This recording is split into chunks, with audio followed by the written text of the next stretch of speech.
ଧ୍ୟାନ ପ୍ରାର୍ଥନା ଏପ୍ରିଲ 28, 1914। ତୁ ହିଁ ଜଗତର ଅଧୀଶ୍ୱର। ଆମମାନଙ୍କ ସମ୍ମୁଖରେ ତୋର ବିଧାନ ହିଁ ସ୍ପଷ୍ଟ ରୂପେ ଫୁଟି ଉଠୁଛି। ମୁଁ ଭାବିଥିଲି ନା, ବରଂ ତୁ ମୋତେ ବୁଝାଇ ଦେଇଥିଲୁ। ପ୍ୟାରିସ୍ ଛାଡ଼ିବା ପୂର୍ବରୁ ଯାହା ଘଟିଛି ତାହାଠାରୁ ଅଧିକ ଭଲ କିଛି ଘଟି ନପାରେ, କାରଣ ଯାହା ଘଟିଛି ତାହା ଦ୍ୱାରା ହିଁ ତୋ କାର୍ଯ୍ୟ ଜଗତରେ ସବୁଠାରୁ ଉତ୍ତମ ରୂପେ ସାଧିତ ହେବ।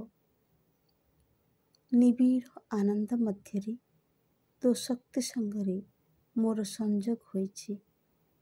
ସେହି ଶକ୍ତି ଅନ୍ଧକାର ଓ ପ୍ରମାଦକୁ ବଶୀଭୂତ କରେ ଏବଂ କପଟ ଶକ୍ତି ଓ ତାହାର ଆପାତ ସଫଳତାର କର୍ଦ୍ଦମ ରାଶି ଉପରେ ଏହା ଏକ ଐଶ୍ୱର୍ଯ୍ୟମୟ ଓ ଚିରନ୍ତନ ଉଷାତୁଲ୍ୟ ରଶ୍ମି ସମ୍ପାତ କରେ।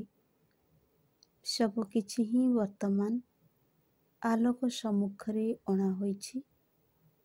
ଆନ୍ତରିକତାର ପୂର୍ଣ୍ଣ ଜ୍ୟୋତି ଆଡ଼କୁ ଆମ୍ଭେମାନେ ଏକ ପାଦ ଅଗ୍ରସର ହୋଇଛୁ ଏବଂ ଏହି ପୂର୍ଣ୍ଣ ଜ୍ୟୋତି ହିଁ ପୃଥିବୀ ଉପରେ ତୋ ରାଜତ୍ୱର ପ୍ରଥମ ସୋପାନ ହେବ।